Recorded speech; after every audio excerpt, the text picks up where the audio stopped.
Ini sudah 21 tahun menikah, Ustaz. Tidak tahan saya. Saya bilang dalam hati, 21 tahun tidak tahan. Inilah kadang-kala ibu-ibu kalau ngomong tidak masuk di akal. Ya memang Allah fitrahkan itu manusia. Laki-laki itu lebih banyak akalnya. Perempuan lebih banyak perasaannya. Maka kalau perempuan ngomel, dengar saja Pak. Tidak usah dijelaskan apa dia mau.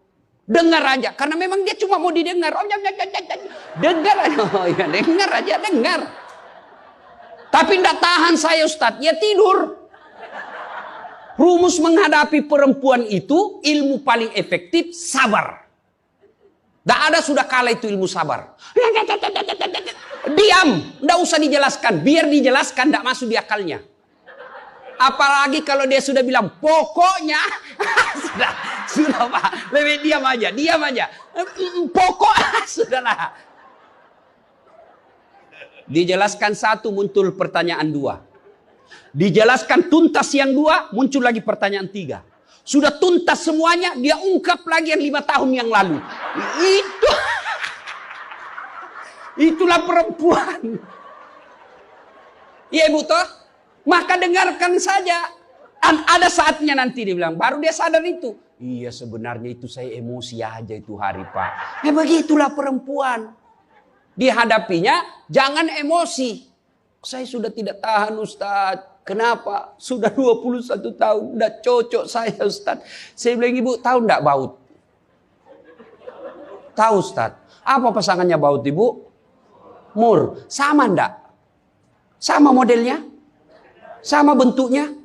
Beda. Justru perbedaannya yang membuat dia kokoh. Berarti rumah tangga tidak akan pernah kokoh kalau mau menyamakan. Yang kokoh adalah ketika dia mau saling menerima kekurangan dan kelebihan. Itu pasti kokoh. Mana mau cocok jenis kelamin aja kita tidak sama. Iya. Pendidikan aja kita pasti beda. Latar belakang budaya kita pasti beda. Maka yang membedakan itulah kalau kita kelola dengan baik dalam rumah tangga, dengan faktor utamanya sangka baik, insya Allah bahagia rumah tangga. Ya, sangka baik. Tuh Khadijah tidak pernah sangka buruk sama suaminya. Khadijah ketika beliau sakaratil maut, usia 65, beliau sakit. Dan baju yang beliau pakai sudah 8 kali tambal. Tahu tambal Ibu? Itu tambal ke-8-nya 1 sampai 7 Nabi masih menambalnya pakai apa? Masih pakai kain. Di tambalan ke-8 beliau pakai pelepah daun kurma. Kenapa? Habis kainnya Nabi. Padahal sebelum nikah beliau orang kaya. Lalu beliau panggillah anaknya, Fatimah ta'al. Fatimah ke sini dulu nak. Kenapa Bunda? Tolong kau mintakan serbannya bapakmu. Ada serban yang selalu dia pakai bapakmu itu terima wahyu. Tolong sampaikan ke beliau. Saya minta untuk saya jadikan kain kafan. Mudah-mudahan serban itu Allah hindarkan saya dari azab kubur. Mendengar ini Fatimah berkata, Bunda aja yang minta sama bapak. Dengar jawaban Khadijah. Saya malu minta sama bapakmu nak. Habis hartanya untuk bantu Rasulullah, minta serban, malu. Kira-kira masih ada istri sini malu minta sama suaminya? Pak Gubernur masih ada kira-kira malu minta sama suami? Bukan diminta, dicuri.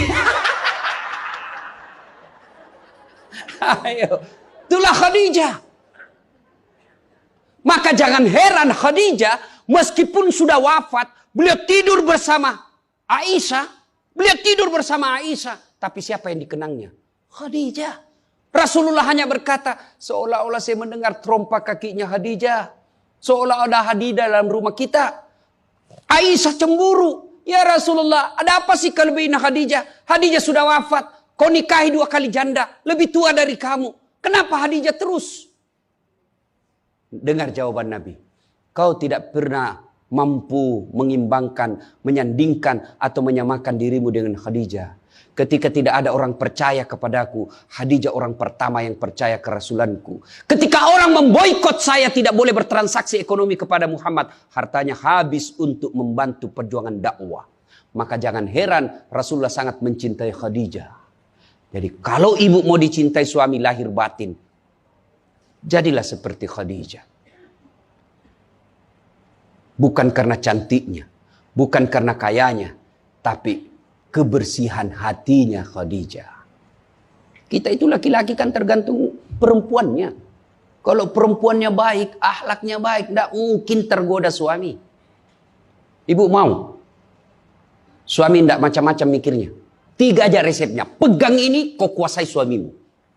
1, buat matanya senang. Artinya apa? Ibu penampilan cantiklah di depan suami.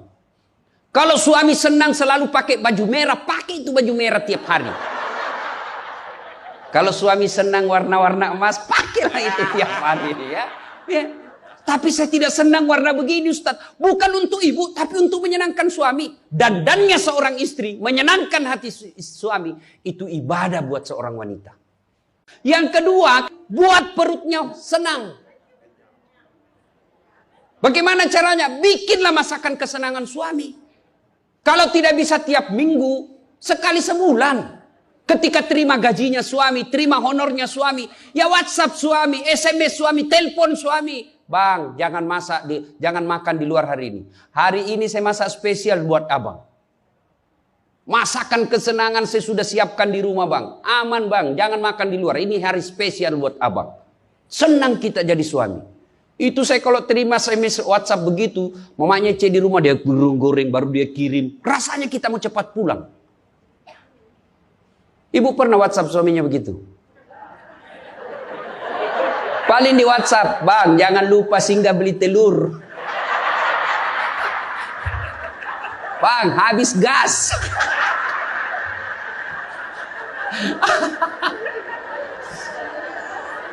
Kok tahu Ustaz? Ya saya rasakan juga.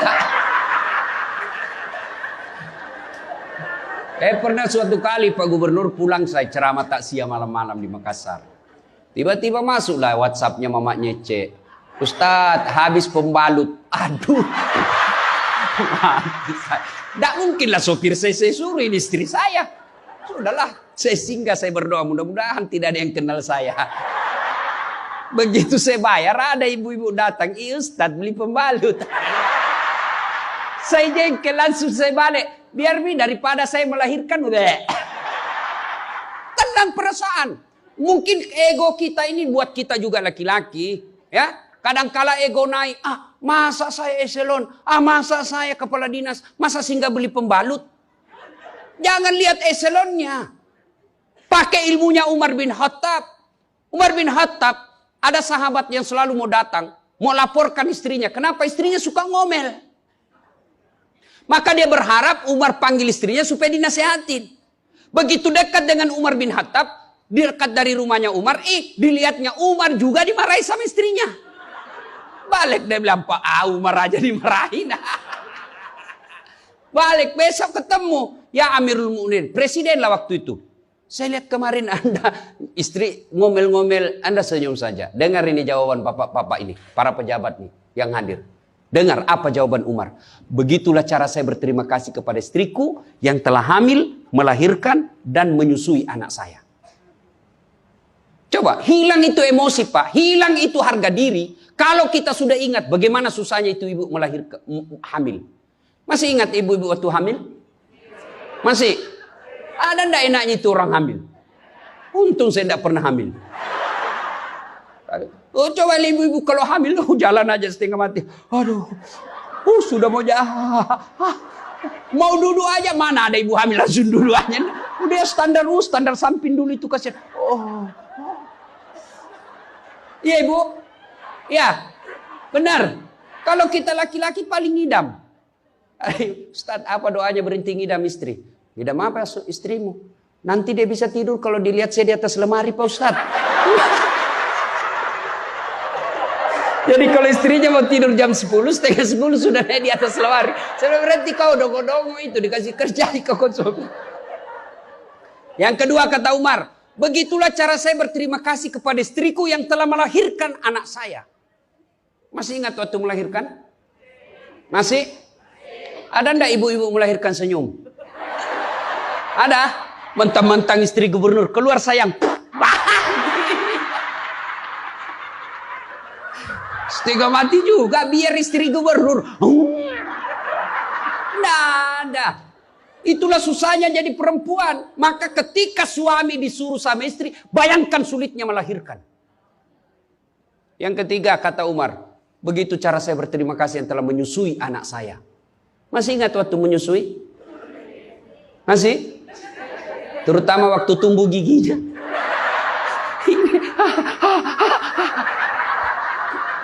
Masih ingat tak?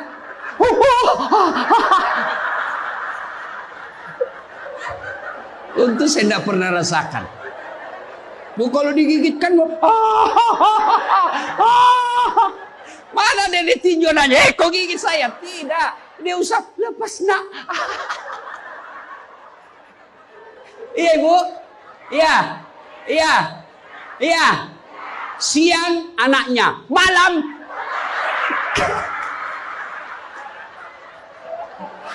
Salatullah, salamullah, ala toha Rasulillah. Salatullah, salamullah, ala yasin. Berikutnya, kalau kita cinta kepada Rasul, jadilah istri seperti istri Rasulullah. Nah, tentu bertanya kita, itu bapak-bapak mau punya istri seperti istri Rasul? Pak Gubernur pasti mau. Kita punya mau istri seperti Khadijah. Tapi pertanyaannya, sudahkah kita seperti Rasulullah? Tenang ibu-ibu, saya bela ibu-ibu hari ini. Tenang. Nah, kita mau seperti Khadijah, tapi kelakuan kita seperti Abu Jahal. Pembohong kiri kanan. Suami istri minta duit, tidak pernah ada. Benar, tidak ada. Habis biar baunya tidak ada lagi. Giliran selingkuhannya minta, gampang deh, tunggu aja 5 menit. Ya, Rasulullah, coba. Begitu memuliakan istri, beliau tidak pernah kusam rambutnya di depan istrinya. Coba itu. Buka itu Barasanji sejarahnya. Rasulullah beliau yang bersihkan tempat tidurnya. Beliau yang tambal bajunya ketika robek. Beliau sediakan sarapan. Itu Rasul, manusia pilihan. Namanya selalu digandengkan dengan namanya Allah. Tidak malu, bahkan rela ikhlas membantu pekerjaan rumah tangga istrinya. Untuk meringankan kerjaan istri. Kita baru Satpol PP. Satpol PP. Apa Satpol PP? Polisi setengah. Baru pegawai honor, macam-macam ceritanya. Tidak ada kehinaan bagi laki-laki yang memuliakan istrinya. Tidak ada kehinaan suami yang membantu pekerjaan istrinya. Rasulullah mencontohkan itu. Beliau kalau keluar rumah sudah ada sisir. Masuk ke kamar rapi baru keluar. Kita sudah habis pisang gorengnya 4 masih berantakan rambut. Begitu istrinya katakan, bang, baik-baik itu rambutmu apa? Kenapa kau urus rambutku? Rambutmu kau urus. Itulah Rasulullah. Rasulullah subhanallah, dari 11 istri beliau tidak ada satupun yang dia panggil namanya. Beliau tidak pernah memanggil Khadijah. Beliau tidak pernah memanggil Aisyah. Aisyah beliau panggil apa? Ya Khumairah. Yang kemerah-merahan pipinya. Karena memang Siti Aisyah merah delima pipinya. Maka bapak-bapak Pak Kak di sini, Pak Karo, panggillah istri kita dengan panggilan kasih sayang. Wahai istriku yang termancung hidungnya di lorong 3. Yang tidak mancung hidungnya Ustaz, ya giginya lah kau lihat. Justru giginya mancung Ustaz. Jangan terlalu jujur. Mentang-mentang istri kita hitam panggil Tam. Hitam. Apa kata istri kita? Apa PC? Masa suami istri? Katanya Islam itu agama yang paling paripurna. Kok kita saling PC hitam? Ya, Rasulullah beliau kalau minum bersama istri beliau, kalau beliau minum gini. Bismillahirrahmanirrahim. Hebatnya Rasul, kalau beliau minum, satu teguk dikasih lagi istrinya. Minum lagi. Kasih lagi istrinya. Hebatnya, bekas bibirnya Aisyah, itu yang diminum oleh Rasulullah. Bekas bibirnya Aisyah. Masya Allah. Coba kalau kita Pak Kadis. Istri, bekas bibir istri. Bau betul mulutmu.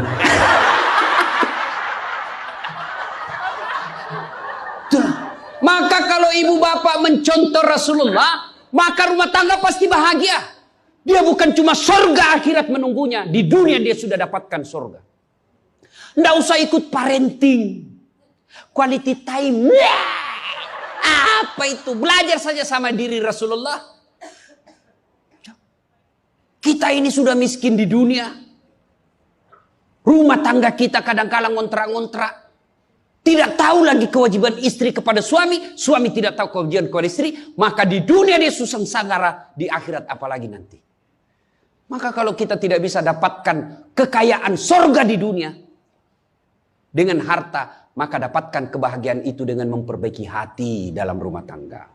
Suami tahu kewajiban kepada istri. Istri pun melaksanakan tugasnya kepada suaminya. Itu Rasulullah. Rasulullah subhanallah. Manusia mulia tidak pernah menghina istrinya. Maka jadilah suami seperti Rasulullah Muhammad SAW. Ibu bapak saudara-saudara sekalian. Suatu kali Umar bin Khattab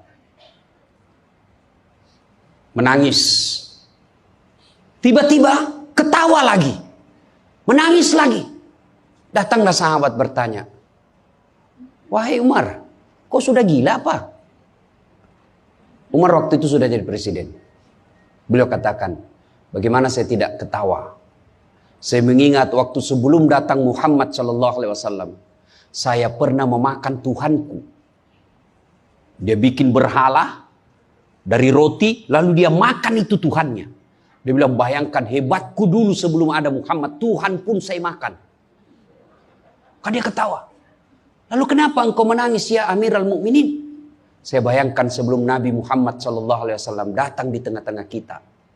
Saya pernah mengambil anakku yang masih orok, merah, saya rebut dari istriku, lalu saya bawa ke belakang rumah, saya gali pasir, saya tanam sendiri anak perempuanku itu, lalu saya timbun, saya lompat-lompat di atasnya karena saya anggap ini perempuan anak pembawa sial. Begitu zaman jahiliyah. Alhamdulillah setelah ada Muhammad, mampu melahirkan kita seperti sekarang ini, bisa membedakan yang hak dan yang batil. Berarti Rasulullah dikenang kehebatannya, karena berhasil memimpin, mengarahkan umatnya dari jahiliyah menjadi seperti yang kita nikmati sekarang ini. Berarti Pak Gubernur, kalau Bapak ingin dikenang sebagai pejabat, bukan hanya memperbaiki diri, tapi memperbaiki rakyat Sumatera Selatan. Dan Alhamdulillah saya senang sekali mendapat berita Bapak punya program yang sangat memuliakan kebaikan. Bukan Islam, kebaikan.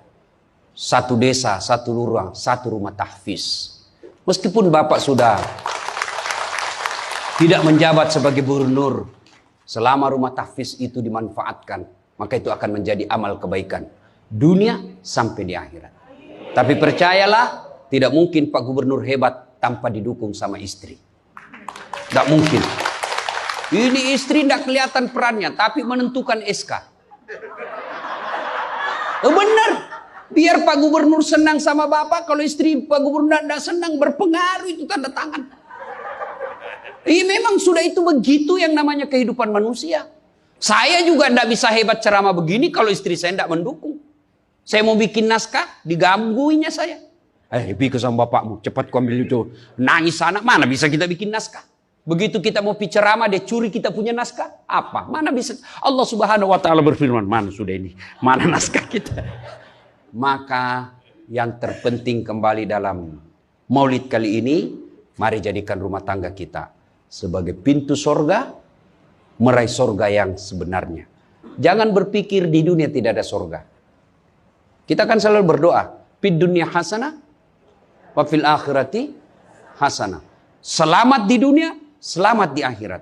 Apa itu fid dunya hasanah? Menurut para ahli tafsir Al-Quran, hasanah di dunia itu, sorganya dunia itu, mengandung 4 komponen. 1, punya pasangan yang baik. Jadi kalau istri bagus agamanya, suami bagus agamanya, suami bagus akhlaknya, istri bagus akhlaknya, sudah 1 komponen surga didapat. Yang kedua, punya anak yang soleh dan soleha. Tidak ada gunanya pangkat jabatan kalau anak kurang ajar.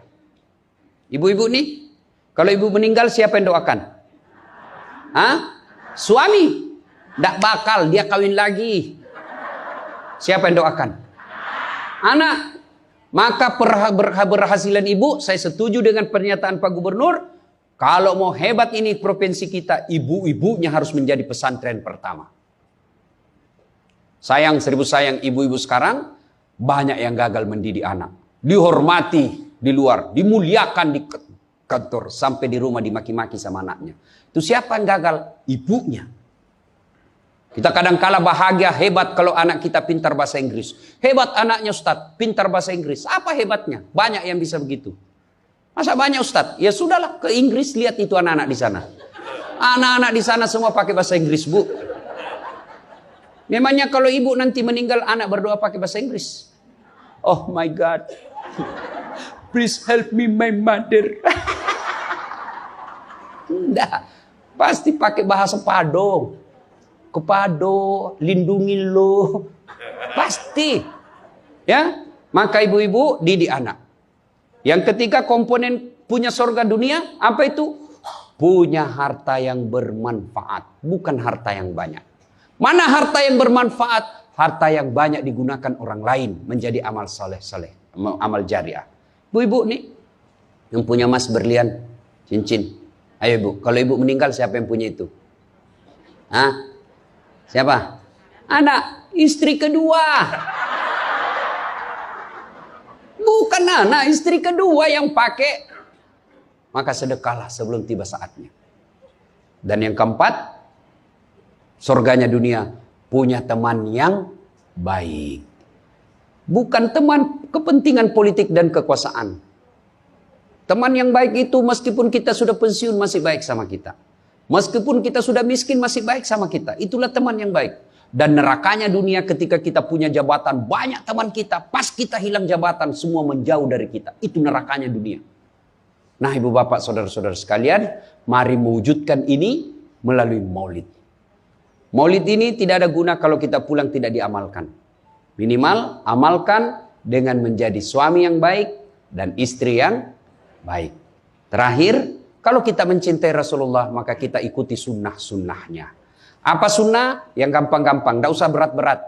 Mulai hari ini, oleh-oleh khusus ibu, kapan dan dimanapun selalu ada wudhu. Coba ibu amalkan. Bapak-bapak pegawai, bapak mau pergi kerja, wudhu dulu. Mau pergi jemput anak, wudhu dulu. Mau pergi pengantin, wudhu dulu. Mau pergi kemana saja, ikuti Pak Gubernur yang katanya tidak ada liburnya. Ya, sudah ikuti dengan ada wudhu. Orang yang selalu ada wudhunya, innallaha yuhibbut tawwabina wa yuhibbul mutatakhirin. Dicintai oleh Allah Subhanahu wa taala. Ibu bapak saudara-saudara sekalian, banyak yang ingin kita sampaikan, tapi waktu jualah yang membatasi kita. Insya Allah lain waktu dan kesempatan kita akan lanjutkan.